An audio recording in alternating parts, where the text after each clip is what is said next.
watching the Citizens Report. My name is William Donahue.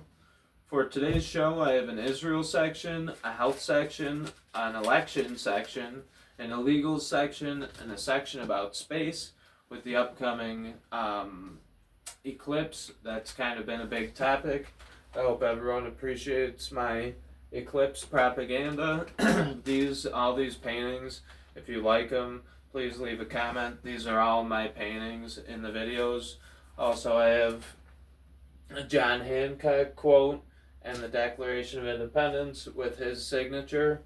He said, "The British ministry can read that name without spectacles. Let them double their reward." So he signed it big because he was proud to have signed that document, and I hung this in honor of that spirit. I have One Nation Under God and my 13 Stars and Stripes flag. And I also have certain other things that I put out in the set of this video. I hope that everyone appreciates all the thought that I put into everything and enjoys the videos. Please like and share the video and subscribe to my channel. So, breaking. Blinken says Ukraine will become a member of NATO. This is a massive escalation because Ukraine was set up to be a buffer between the NATO and the USSR, which the USSR doesn't exist anymore. NATO still does, and Russia considers the treaty that was signed to keep Ukraine out of NATO. They consider that still in effect. So, U.S. Secretary of State Anthony Blinken just told reporters in Europe that Ukraine will become a member of NATO. Big deal in front of U.S. In front of reporters in Europe. This is a large announcement. Critics warn under Article 5, an attack on Ukraine will be considered an attack on the United States. So this is potentially a massive turning point in this conflict. This conflict almost seems like it was going to be over because Russia had pushed all the way up to where they said that they were going to go to. Ukraine was not pushing them back and has been stagnant. I reported last week, has the top Ukrainian military advisor or something said that they had been stagnant for months. So they should be having peace talks, but instead the U.S. is bringing up the tensions even more. Anthony Blinken, our Secretary of State. Next section is Israel. What we know about the Israeli strikes that killed 7 aid workers in Gaza. These trucks had, or this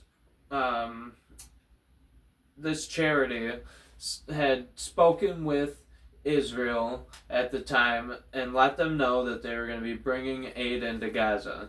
The trucks were 1.5 miles apart, and the Israeli military struck these trucks, killing 7 aid workers. So this has made a lot of people angry.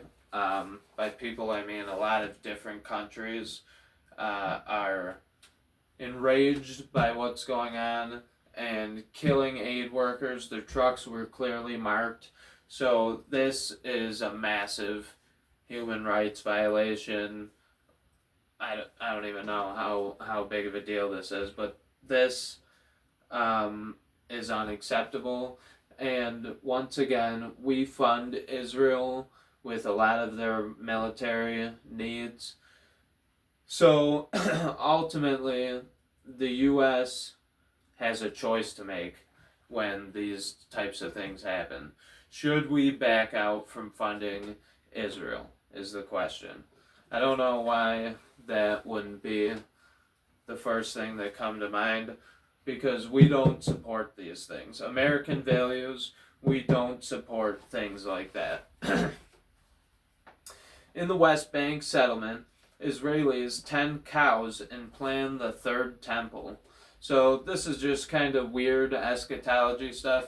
Basically, according to Jewish tradition, the ashes of a perfectly red heifer cow are needed for the ritual purification that would allow a third temple to be built in Jerusalem. So this, they also talk about that this would invoke or start a series of events that would lead to the coming of Christ. So, according to the Bible in the book of Hebrews, I forget what chapter, it says that Jesus' sacrifice was good enough, that there was no more need to sacrifice heifers specifically. It specifies heifers, and it says that if their blood is good enough to purify you, then Jesus' blood, being perfect throughout his whole life, is more than good. So that is the Christian aspect of that. But if you're into eschatology and end times prophecy and things of that nature, there are some details about this that probably would be concerning to you. Next section I have is called Health. CDC releases hidden COVID-19 vaccine injury reports. So some of those injury reports said loss of consciousness and seizure immediately following injection, went to ER by ambulance. Another person reported diagnosed with Bell's palsy today due to left side facial numbness and paralysis. The 780,000 reports were received shortly after the COVID-19 vaccines rolled out and show that people experienced a wide range of post-vaccination problems, including heart inflammation, miscarriages, and seizures. So this, a federal judge was forced the CDC to disclose these reports, and that is barely being talked about, if at all. This is an Epoch Times article that's talking about that. So there is validity. This is real life. Israel really has these red heifers. The CDC really had this information. Russia really might do something to Ukraine that would be considered an attack on the U.S. if we let them into NATO. So these are big topics, what I'm talking about on this show. The full show is good. The shorts are better for reaching bigger groups of people and for getting a tidbit of information out, but definitely watch the full shows because you need full spectrum knowledge of this information. So, rare human case of bird flu contracted in Texas following contact with dairy cattle. I don't know if these two things are linked, but there's definitely weird sicknesses going around all over the United States. I looked at my arm like, ooh. So, cases of the bird flu. This article, deja flu, play on words for deja vu.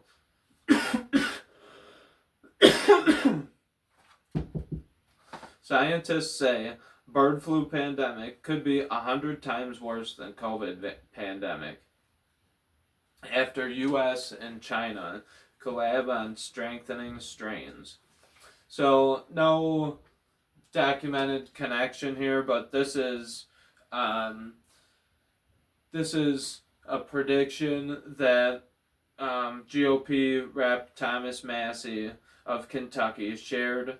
The Daily Mail has said outlets are starting to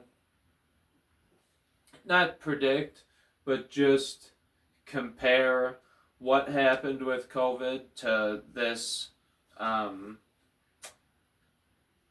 bird flu outbreak.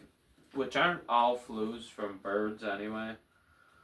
So this appears to be 100 times worse than COVID, or it could be if it mutates and maintains a high case fatality rate. So Representative Thomas Massey showed this Daily Mail article, and it said, revealed, U.S. is collaborating with Chinese scientists to make bird flu strains more infectious as part of a $1 million project, despite fears similar tests unleashed COVID. And then it goes on to say, the main collaborators on the project are the USDA Southeast Poultry Research Laboratory, the Chinese Academy of Scientists, and the University of Edinburgh's Roslin State Institute, a Wuhan lab partner. This from the Daily Mail again. So, deja flu. It's election season. Election. Young voters are more concerned with the economy. That's bad for Biden.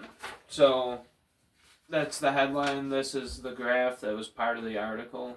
What I did was drew this line. So in 2020, people who were concerned about the economy by age, 18, 30 to 45, 50 to 64, and above 65. So the colors show the different groups. So in 2020, people who were concerned about the economy, the highest number group was 18%. The highest number group now is 47%, and all the groups from the 2024 category of people concerned about the economy are higher than they were in 2020. Every age group is higher than they were in 2020. So people are obviously, just by this graph alone, displeased with the economy, and that the source of that poll was a Gallup poll. So that's all I have for the election. I think people know where they're gonna go, and I don't want to say that over and over again, but at this point, people who vote, I could see wanting another person to vote for. That would be great. I would like to have a panel of people, and you vote on 25 people. There's 25 people. There's got to be intelligent people out there that are capable of handling the job. But instead, we have the two people that we have. Again, I say it all the time. Why is there only two people on the stage? That was before I kind of dove into all this and knew how it worked. I knew about the primaries, but no one, I don't know, people don't really pay attention to the primaries. So the New York State primary just happened. I think that Donald Trump represents the American people. I am going to vote for him. Now it seems like those are going to be the two options. Either Donald Trump or Joe Biden coming this November. So it's just an obvious choice, a common sense choice. But really, there should be a change made where more people are able to run somehow, or some type of thing. You know what we could do is utilize technology to have everyone campaign and, I don't know, vote the smartest person in. That's my opinion. But I don't know. I don't know how that all would work. That's an idea, though. There needs to be some kind of change, because the lesser of two evils thing just doesn't work. This is my illegals section, Watch illegals set up camp on community tennis court near high school in Seattle. Illegals proudly display Venezuelan flag on fence surrounding court. So I don't care if they display it, but the picture, it was a fenced-in tennis court, and there was like a little village in there. So it's unacceptable. I don't understand why we continue to allow this to happen. And while we allow things like this to happen, there's some good people that come in, and there's some people that are capable of doing things like this. A legal alien charged with murder in Ohio after 7 prior deportations. Garcia Gutierrez has been deported 7 times, and he has been in our jail 11 times using 7 different names and 3 different dates of birth, says Butler County Sheriff. So this guy keeps coming back.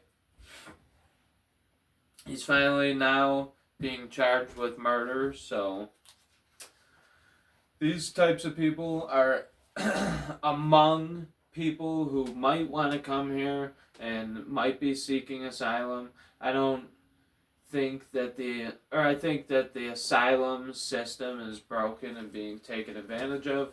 Clearly, if you're able to come in 7 times, or no, 8 times, he was deported 7. This 8th time, he came back and killed somebody. So, clearly a broken system, but this is allowed to happen. We've seen the migrants blow through the wall with all the military people at the border. They blew through. The military did nothing to stop them. They were detained, and then a judge or somebody ordered them to be released, and now they're free in this country. They don't have citizenship yet, and all the luxury or whatever. I wouldn't call it luxuries of being a citizen, because the illegals are able to own guns. They're allowed to vote in some states or some cases. They're allowed to do all the things that we do, but they get massive amounts of benefits for not having ever done anything for the country. So I just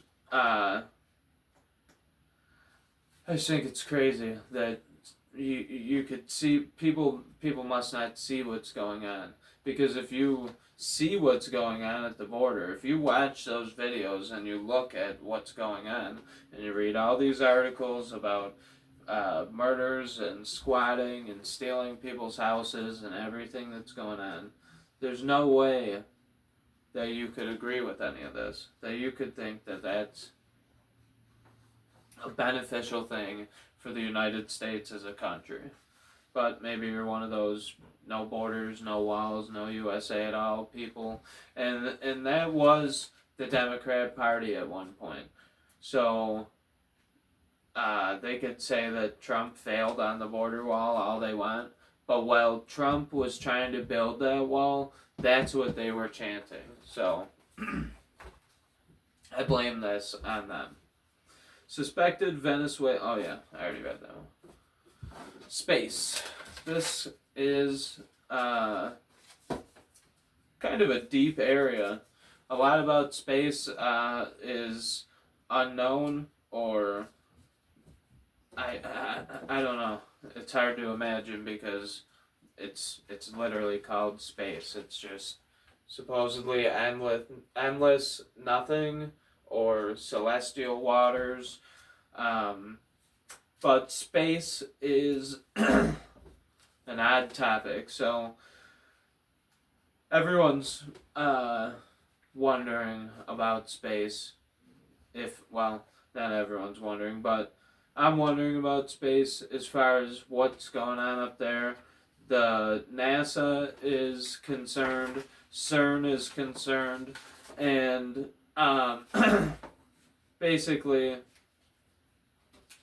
I think there's a lot yet to be discovered about space and what's beyond the Van Allen radiation belt, all that stuff. So NASA warns solar storms could cause internet apocalypse by 2025. These types of things are talked about all the time and constantly left as an open-ended scapegoat, in my opinion. So there was cell phone outages a couple weeks ago, but it was only specific carriers, so that couldn't have been a sunspot.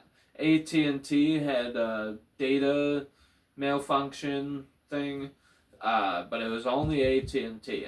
So does AT&T know to, or does the sun know to target specific carriers?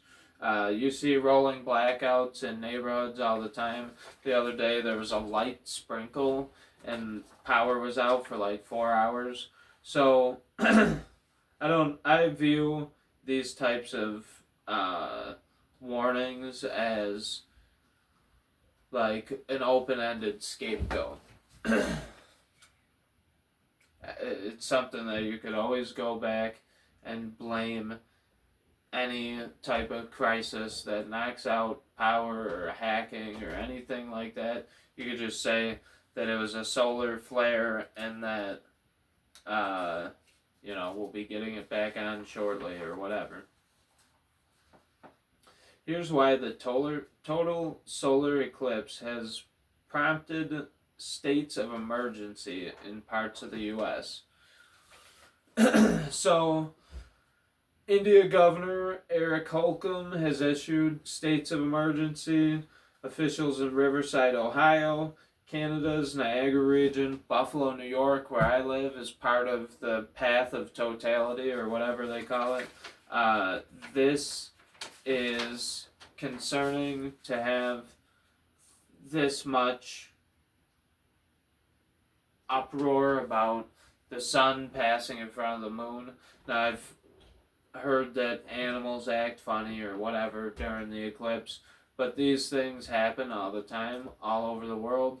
They just don't happen on this specific line on the globe. Just one line passing from Texas over, it happens all the time, but it just doesn't happen here. All this uproar is ridiculous. The article says that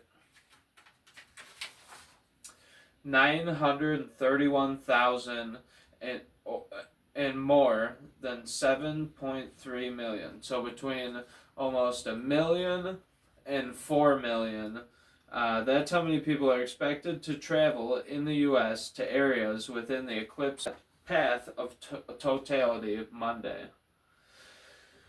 So, the eclipse is causing these states of emergency to pop up all over the place. NASA to launch sounding rockets into moon shadow during solar eclipse. They're going to launch rockets. They're going to launch one 45 minutes before the eclipse, 45 minutes after the eclipse, and one right at the middle of the eclipse. They're going to launch these rockets called sounding rockets, and they want to test the atmospheric perturbations around eclipse path. So they're launching these 3 rockets at the moon shadow. Kind of strange. At the same time as they're doing that, CERN to test the world's most powerful particle accelerator during April's solar eclipse, again, to search for invisible matter that secretly powers our universe. So, 2 weird things that are going on the day of the eclipse. Also, with the lockdowns, 3 weird things, I guess. So you're going to have, essentially, state of emergency for the whole middle of the country. You're going to have NASA shooting rockets at the moon. And you're going to have CERN testing the world's most powerful particle accelerator in search of invisible matter that secretly powers the universe. That's going to be your Monday morning. You won't be able to drive anywhere at all. So my suggestion is, wherever you go, have preparedness items with you. Leave your house before all the traffic starts, and wherever you go, plan on being there late. Carbon tax Canada. Increasing costs spark protests. This is part of my space section because our atmosphere is the only thing holding back all of our gases from blowing off into outer space. Increase to Canada's controversial carbon tax have gone into effect Monday, leading many in the country who are already struggling financially to take to protesting the 23% hike in costs. So that was my last article. I hope that you enjoyed the show, and please come back next time. Thank you. Have a good night.